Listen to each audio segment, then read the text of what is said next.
Alafia, beautiful family and friends. How are we? Doing good, right? Or are we just barely holding on? In my last video, I was talking about catastrophic events going on the planet. And right when I stopped recording and uploaded my video to YouTube, a crazy storm blew into my city and destroyed my tent. I was just done. Like, Earth, what is really going on? Like, can we have nice days? Can I do paint parties without it being like time to buy a new tent? What is going on with all of this crazy weather? And now all these different planets are retrograde at the same time. Mercury just started its phase of going retrograde last night, and so we are in so many retrogrades. I told you about Saturn going retrograde. That just happened since like around June 11th.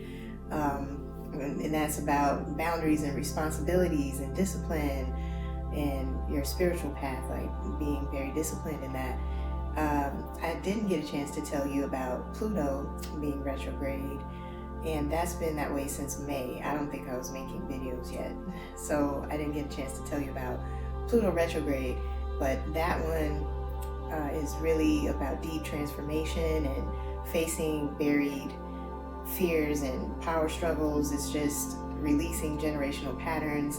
And so it has a personal impact on me in that way. Maybe you also have been facing your shadow and doing the shadow work and letting go of outdated structures in your life.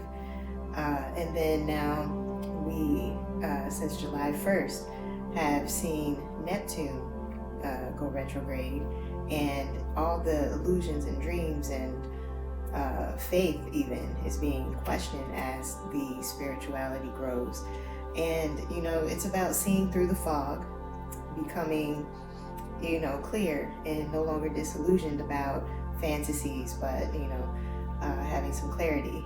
And so all those, we had Pluto, Saturn, Neptune, now Mercury. What does it mean when Mercury goes retrograde?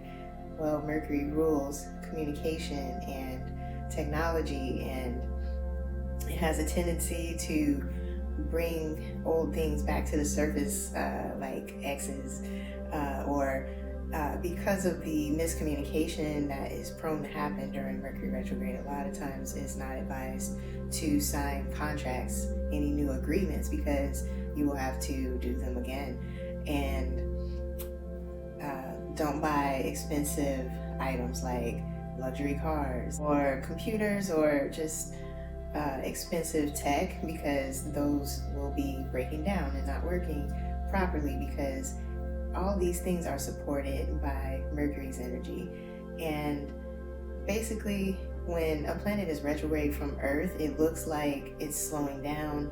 It even looks like it's spinning the opposite way or moving in the opposite direction. And so even though all the planets orbit the sun, sometimes there's these phases where they don't orbit strongly as they usually do, and the effects of it are felt as above, so below.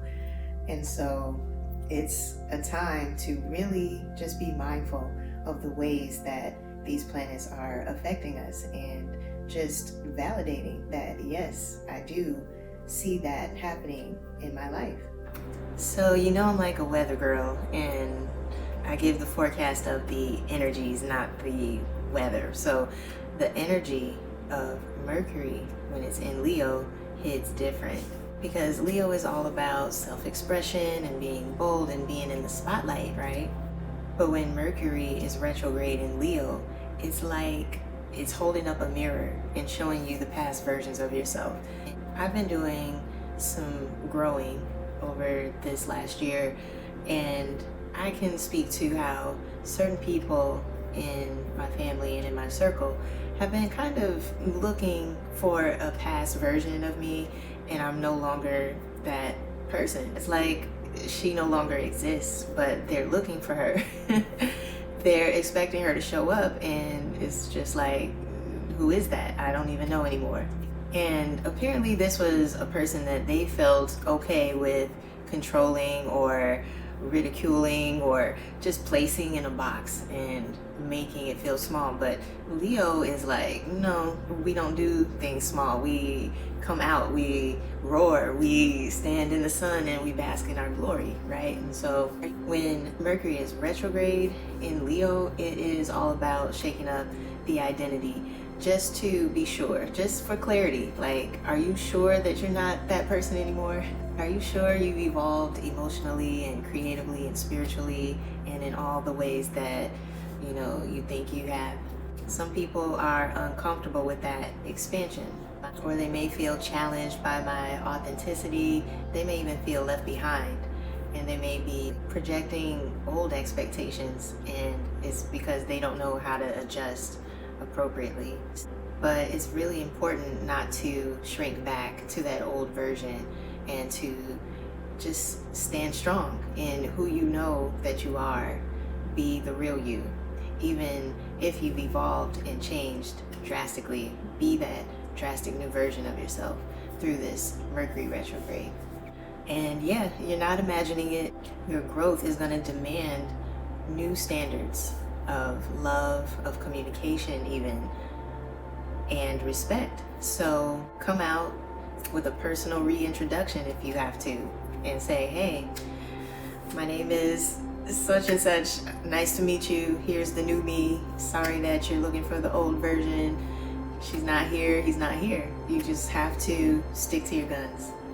There's this old version of me that used to smoke pot, used to drink a lot, used to party super hard. Like, the party wouldn't start until I showed up.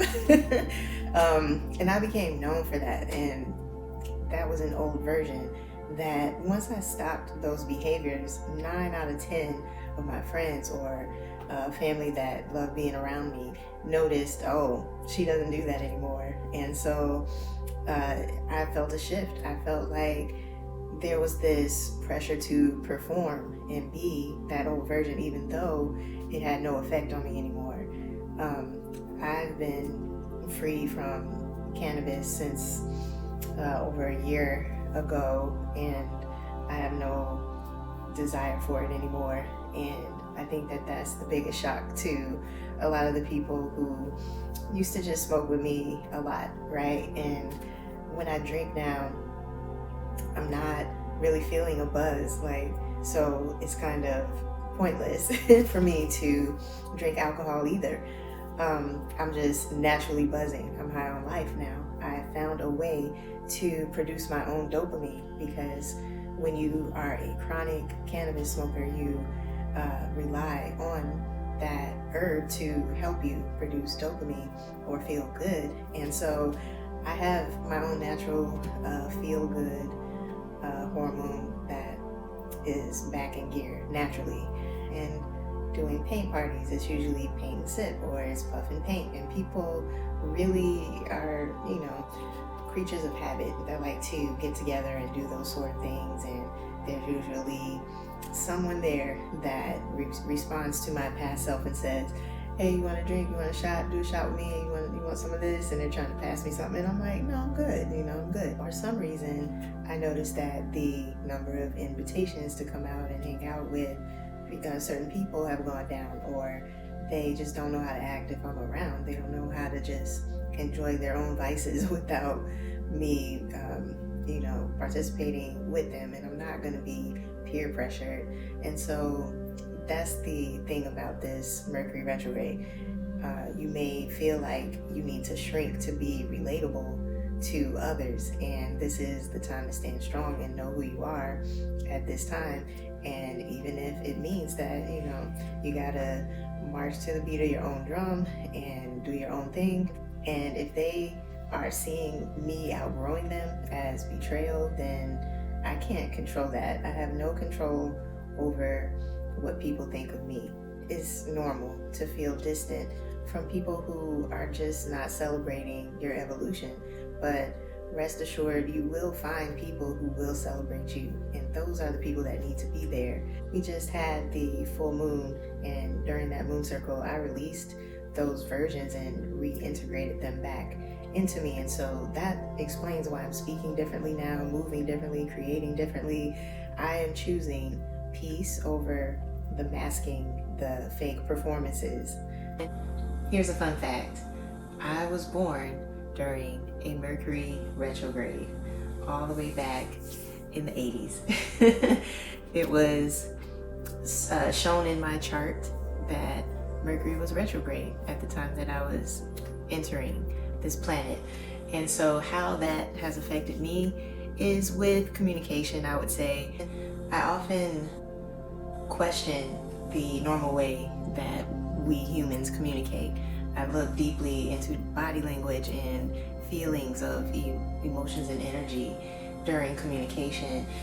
It makes me not very quick to accept just surface level explanations. I have to think deeply about it, and my mind often explores what other people might overlook, and at times I do overthink, but it's natural for me to have my own unique way of speaking and using drawings and doodles to speak to more than just you or me. It's a multi-dimensional way of language and conveying, because the spirit or the soul speaks symbolically.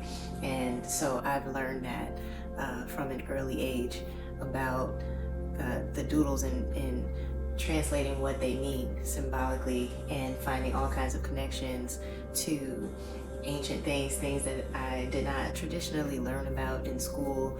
And it's pretty cool. I don't look at Mercury retrograde as a nightmare time. It's Mercury is my ally because it's a time when I get to think and reflect and sit back and just refine myself. All right, and I want you to also look at it that way, so that it's not a doom and gloom time where all of your tech is messing up and where there's all kind of miscommunications that are so frustrating. Just try to lay low in it and just notice, be aware of how you communicate with others and yourself. And if you want to learn more about your birth chart and you're interested in a self-analysis packet, I have those available. I designed it so that you can explore these different aspects of yourself in your birth chart and more. There's just all types of things that you can analyze about yourself. So this Mercury retrograde is the perfect season, the perfect time through next month to just explore yourself and really pay attention to your communications. And who knows, maybe you were born during a Mercury retrograde too. Well, that's all I got. I hope that this was a good word about Mercury retrograde. Next time that we talk, who knows what's going to be going on in the cosmos or what I will share. But until next time, peace. Love you guys.